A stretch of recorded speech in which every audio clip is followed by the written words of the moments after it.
ओए कूड़ना की पे सच पूछे ते तेरे नसीहता ते इस वैर को असीं तंग आ गए था।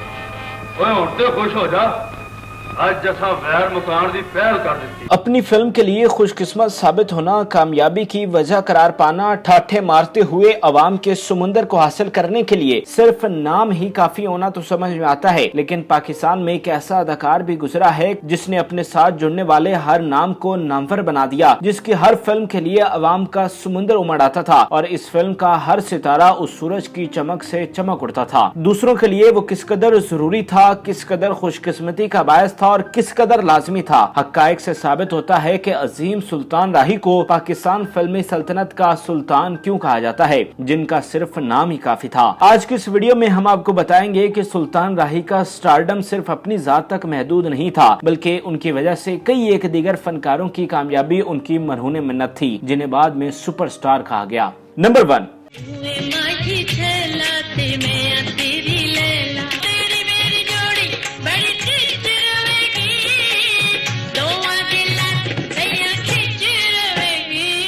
इस फहरिस्त में पहला नाम अंजुमन का है। पाकिस्तान फिल्म इंडस्ट्री में पंजाबी फिल्मों की तारीख अंजुमन बेगम के नाम के बगैर अधूरी है, लेकिन बहुत कम लोग जानते हैं कि अंजुमन बेगम ने अपने फिल्मी करियर का आगाज उर्दू फिल्मों से किया था। आपकी पहली 3 फिल्मों में अदाकारी के 3 सुतून वहीद, मुराद, नदीम और मोहम्मद अली शामिल थे, जिन पर उर्दू फिल्म इंडस्ट्री खड़ी थी, लेकिन ये तीनों बड़े अदाकार इस नो आमूज अंजुमन को पहचान न दिला सके, जिसके बायस तीनों फिल्में नाकामी का शिकार हुई। अंजुमन बेगम को इंडस्ट्री में मुतारिफ करवाने वाले जनाब मोहम्मद अली थे। उर्दू के बाद अंजुमन को पंजाबी फिल्मों में कास्ट किया गया, लेकिन उन पर किस्मत की देवी अभी मेहरबान न थी। कुछ अरसे बाद अंजुमन को किस्मत के देवता के साथ कास्ट किया गया और फिर जो काम उर्दू फिल्मों के सबसे बड़े 3 अदाकार ना कर सके थे, वो काम एक ही अदाकार के साथ एक ही दिन रिलीज होने वाली 3 फिल्मों ने कर दिखाया और ऐसा रिकॉर्ड कायम किया जो आज तक टूट ना सका। 2 अगस्त 1981 ईद उल फितर के दिन रिलीज होने वाली 3 पंजाबी फिल्मों ने डायमंड जुबली मनाई, जिनमें चनवरियाम, शेर खान और साला साहब थीं। ये तीनों फिल्में एक ही दिन रिलीज हुई और डायमंड जुबली मनाकर वो रिकॉर्ड कायम किया जो कभी टूट ना सका। इसके बाद अंजुमन को न सिर्फ पहचान मिली, बल्कि उन पर हर तरफ से फिल्मों की बारिशें होने लगी। सुल्तान राही के साथ सबसे ज्यादा फिल्मों का रिकॉर्ड भी अंजुमन के पास है, जिनकी तादाद 150 के लगभग है। 1996 में सुल्तान राही अंदोनाक हमले के बायस इस दुनिया से रुखसत हुए और अंजुमन पर फिल्म इंडस्ट्री के दरवाजे बंद हो गए। ताहम कुछ अरसे बाद शबनम ने फिल्म चौधरानी से इंडस्ट्री में कमबैक किया और उनकी फिल्म कामयाब रही। ताहम चौधरानी की कामयाबी के बाद उनकी हर फिल्म नाकाम हुई। सुल्तान राही के बगैर उन्हें सिर्फ एक ही फिल्म में कामयाबी मिली, जबकि सुल्तान राही के साथ चनवरियाम, शेर खान, साला साहब, 2 बीघा जमीन, दारा बलोच,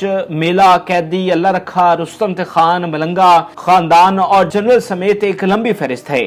नंबर 2, दिल हो गया है तेरा दीवाना, अब कोई जचता नहीं, नादान है समझता नहीं, बिन तेरे रह। जावेद शेख सुपरस्टार कहलाए जाते हैं, मगर उनकी कामयाबी में भी सुल्तान राही का कलीदी किरदार है। एक जमाना था जब उन्हें उर्दू फिल्मों के बड़े बड़े नामों के सामने खड़ा किया गया। ये बात भी सच है कि कुछ फिल्मों में उन्होंने बड़े बड़े नामों को मात दी और अपनी अदाकारी का लोहा मनवाया। शबनम के साथ अपने फिल्म करियर का आगाज करने वाले खूबरू अदाकार जावेद शेख पर किस्मत और हीरोइंस काफी मेहरबान रही। सलमा आगा को खूबसूरती से इस्तेमाल करने के बाद आप नीली की जुल्फों के असीर हुए। कहा जाता है कि नीली ने जावेद शेख को सिफारिश पर फिल्में दिलवाई। दोनों ने एक साथ कई फिल्मों में काम किया, जिसकी बिना पर दोनों का नाम एक साथ लिया जाने लगा। पाकिस्तान के नामवर हिदायतकार नजरुल इस्लाम ने उनको पहली बार एक साथ अपनी फिल्म मैडम बावरी में कास्ट किया, जिसकी कास्ट में नजरुल इस्लाम, जावेद शेख और नीली तीनों बड़े नाम शामिल थे।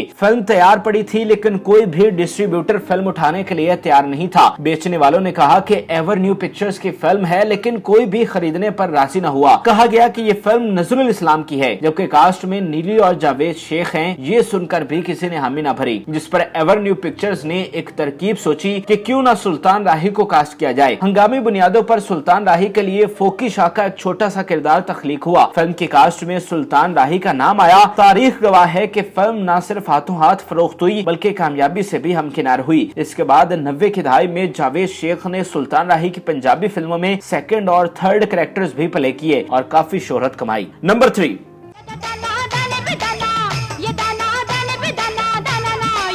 सुहाना सुहाना, ये समा सुहाना सुहाना, प्यार का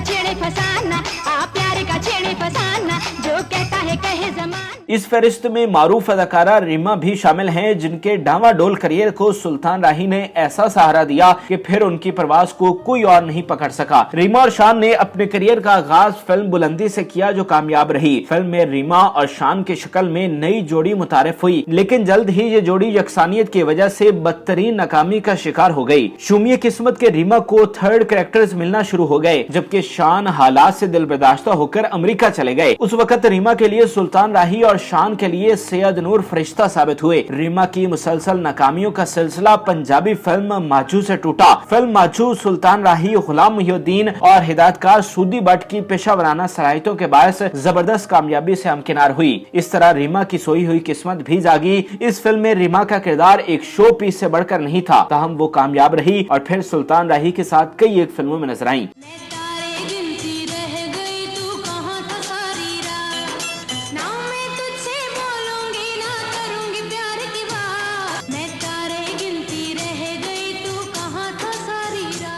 इस कामयाबी को मजीद दवाम फिल्म रानी बेटी राज करेगी ने बख्शा, जिसमें बिलाशुबा हिदायतकार अल्ताफ हुसैन, सुल्तान राही और शबनम के साथ हैरानकुन तौर पर अदाकारा रीमा ने जबरदस्त परफॉर्मेंस दी। सुल्तान राही के साथ रीमा ने माजू, मैदान जंग, गॉडफादर, रानी बेटी राज करेगी, खानदान, मोहम्मद खान, चौधरी बादशाह, जनरल रानी, बाला पीरेदा और सड़क जैसी फिल्मों में काम किया। शान को सैयद नूर फिल्म संगम और घूंघट के लिए अमेरिका से वापस लाए और फिल्म इंडस्ट्री के दरवाजे शान पर खोले। सैयद नूर के वापस लाए हुए इस अदाकार ने बाद में सुल्तान राही का गेटअप कॉपी किया और काफी नाम और पैसा कमाया। रीमा ने सुल्तान राही के दिए सहारे की वजह से बड़ी बड़ी कामयाब फिल्में दी और लॉलीवुड के आखिरी फेज की सबसे मकबूल अदाकारा कहलवाई। नंबर 4।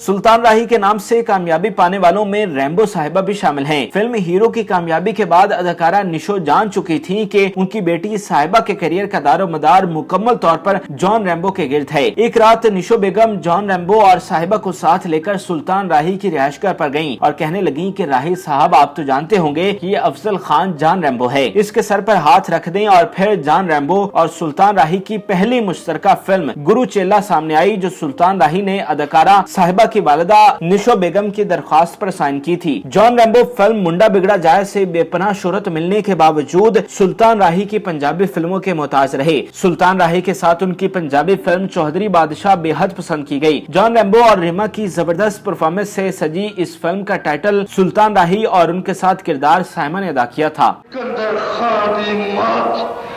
मेरे हाथ दिया लकीरां च लिखी हुई है, अज मैं माता तूफान पर जावांगा।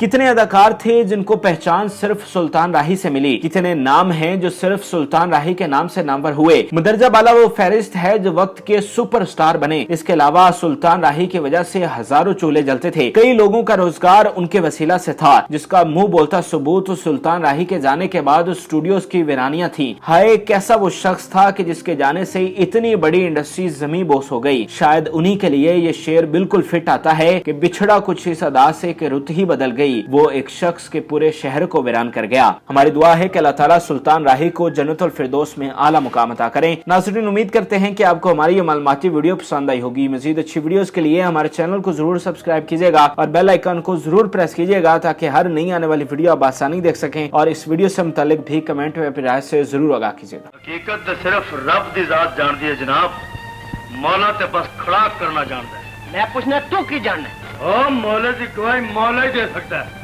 ये मौला मां ने इक्को ही जम्या, ओ मैं आप